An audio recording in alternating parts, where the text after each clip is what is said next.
लड़का बनी बहू। पूरे 28 साल का हो चुका था ऋषभ, लेकिन शादी करने को तैयार ही नहीं था। माँ बाप पूरी तरह से परेशान हो चुके थे। जब भी किसी लड़की का रिश्ता ऋषभ के लिए लेकर आते तो वो शादी करने से साफ मना कर देता, चाहे लड़की कितनी भी सुंदर, कितनी भी अच्छी क्यों ना हो।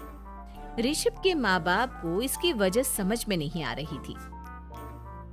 अरे ऋषभ बेटा, अच्छी खासी नौकरी लग गई है, दिखता भी इतना अच्छा है, आखिर बात क्या है, तुझे शादी क्यों नहीं करनी? देख, तू हमारा इकलौता बेटा है, अगर तू शादी नहीं करेगा तो कैसे काम चलेगा। लेकिन मैं शादी करना ही नहीं चाहता, मुझे कोई लड़की पसंद नहीं आती। अरे बेटा, अगर कोई लड़की तुझे पसंद हो तो उससे शादी कर ले, हमें कोई ऐतराज नहीं है। हाँ ऋषभ बेटा, अब देख, तेरी माँ से भी काम नहीं होता। घर में एक बहू आ जाएगी तो कम से कम घर का माहौल भी अच्छा होगा और तेरी माँ को मदद भी मिल जाएगी। लेकिन मम्मी पापा कहाँ ना, मुझे लड़कियां पसंद ही नहीं आती। अरे लड़कियां पसंद नहीं आती तो क्या लड़का पसंद आता है? वो तो वक्त आने पर ही पता चलेगा। ऋषभ की बात सुनकर उसके माँ और पापा का सर चकरा जाता है।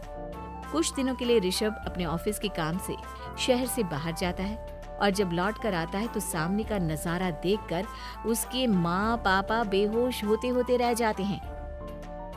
अरे ये क्या, ये तुम्हारे साथ कौन है?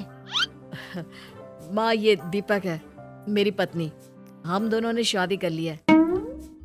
दीपक तुम्हारी पत्नी कैसे हो सकता है? अरे दीपिका होती तो बात समझ में भी आती, ये तो लड़का है। तो क्या हुआ पापा, आजकल तो ये सब फैशन में है और मैंने आपको बताया था कि मुझे लड़कियां पसंद नहीं आती।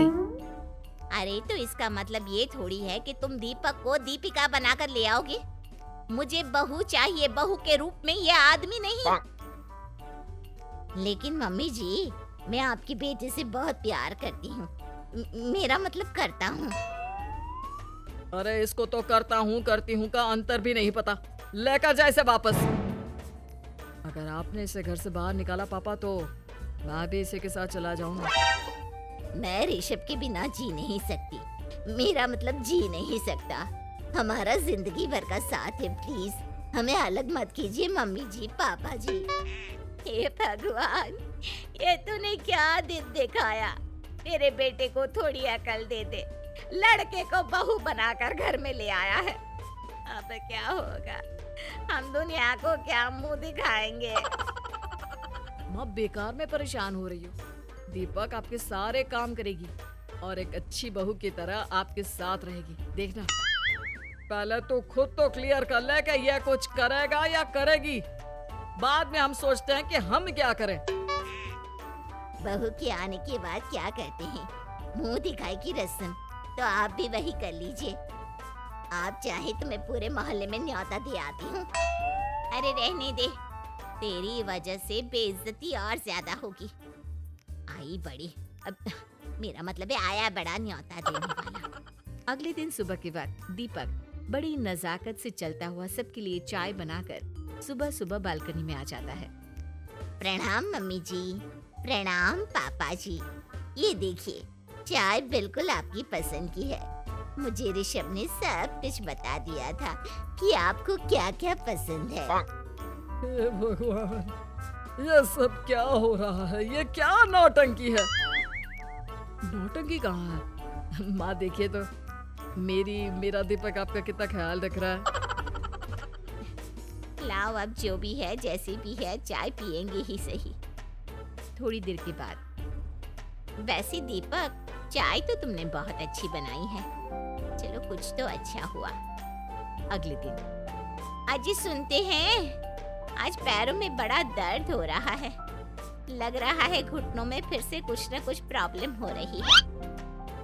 डॉक्टर ने वो दवाई दी थी, उसकी मालिश करो ना अपने घुटनों पर, आराम मिल जाएगा। वो क्या है ना, खुद के हाथों से ठीक से मालिश नहीं हो पाती। अरे मम्मी जी, आपको परेशान होने की क्या जरूरत है, मैं हूँ ना, लाइए मैं आपके पैरों पर मालिश कर देता हूँ, अब मेरा मतलब कर देती हूँ। अरे रहने दे, रहने दे, घर में बहू होती तो सेवा करती, यहाँ तो आदमी बहू बनकर बैठा हुआ है। मम्मी जी नाराज मत होइए, एक बार मुझे मौका तो दीजिए आपकी सेवा करने का। अच्छा ठीक है, ये ले दवाई लगा दे। दीपक बहुत अच्छे तरीके से घुटनों की मालिश करता है। थोड़ी देर के बाद इतना आराम मिल रहा है क्या बताऊं, ऐसा लग रहा है मेरे घुटनों में कभी तकलीफ थी ही नहीं। लगता है तुम्हारी लड़का बनी हुई बहू तुम्हें पसंद आने लगी है। ऐसा कुछ भी नहीं है, वो तो बस इतने अच्छे से मालिश की इसलिए मैंने इसकी तारीफ कर दी। मम्मी जी पापा जी आपस में लड़ाई नहीं करते। अच्छा आप ये बताइए शाम के खाने में क्या खाएंगे? पनीर दाल मखनी पुलाव कुछ भी स्पेशल बता दीजिए। अरे भाई ये सारी चीजें मुझे तो खाने में बहुत ही पसंद है। तुम क्या कोई औरत हो जो पनीर दाल मखनी बनाओगी? हाँ, अरे लड़का हो तो लड़के की तरह बिहेव किया करो ना। भले ही मैं लड़का हूँ तो क्या हुआ, अब तो मैं ऋषभ की पत्नी और आपके घर की बहू हूँ, तो मुझे उसी तरह से रहना पड़ेगा ना। अच्छा ठीक है, जो तुम्हें पसंद है बना लो।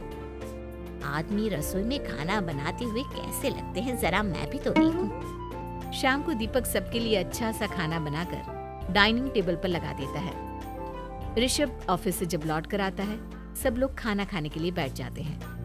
अरे वाह, क्या गजब का पनीर और दाल मखनी बनाई है।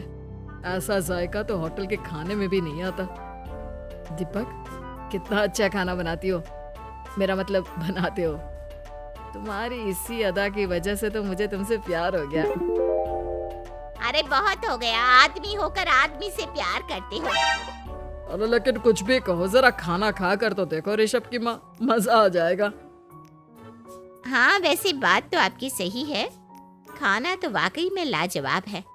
इतना स्वादिष्ट पनीर तो मैंने अपनी जिंदगी में नहीं खाया।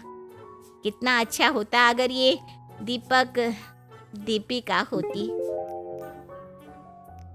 और फिर अगली सुबह कुछ ऐसा होता है जिसे देखकर ऋषभ के माँ और पापा ना केवल खुश होते हैं बल्कि हैरानी से उनकी आंखें फटी की फटी रह जाती हैं।